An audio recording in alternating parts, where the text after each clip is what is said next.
नमस्कार मित्रांनो, मी तुमच्यासाठी एक नवीन व्हिडिओ घेऊन आलो आहे. त्याचं नाव नमस्कार आहे मित्रांनो, बेकरीवाल्यापासून मी सावधान. तुमच्यासाठी हा व्हिडिओ घेऊन जर आलो. तुम्ही बेकरीचे हा पदार्थ फार खात महत्वाचा असाल आहे. तर नक्कीच सावध आता व्हा. मी संध्याकाळी नाश्ता करण्यासाठी येत होतो, तर येताना मी पाव घेऊन आलो. तुम्ही बघू शकता इथं हा पाव घेऊन आलो. येताना मला वाटत होतं की घरी जाऊन चहा आणि नाश्ता करावा, परंतु आता मी हे उघडत आहे. जेव्हा मी उघडलं, तुम्ही बघू शकता, मी तुम्हाला आता दाखवणार आहे ही पावाची काय स्थिती आहे. तुम्ही पाहू शकता इथं हा पाव कशा प्रकारे झाला आहे. त्याला इतकी बुरशी चढली आहे. हे बेकरीवाले लोक 10 ते 15 दिवस असेच पॅकिंग करून ठेवतात आणि कस्टमरला विकत असतात. त्याच्यामुळे नक्की तुम्ही बघू शकता, हे बघा ह्या पावाची हालत काय झाली. इतकी बुरशी चढली याच्यामध्ये. आता फक्त आळ्या बाहेर यायच्या बाकी राहिलं. तुम्ही बघू शकता.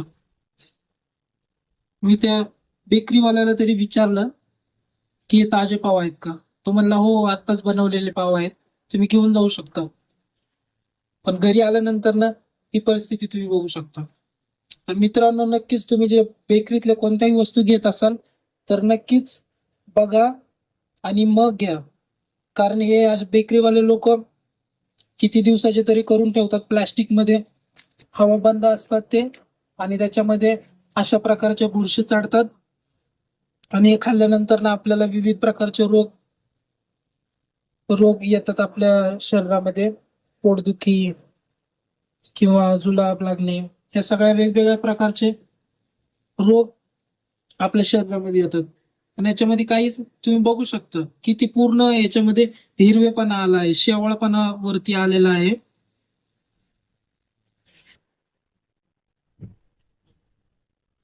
मी झूम करून दाखवते तुम्हाला.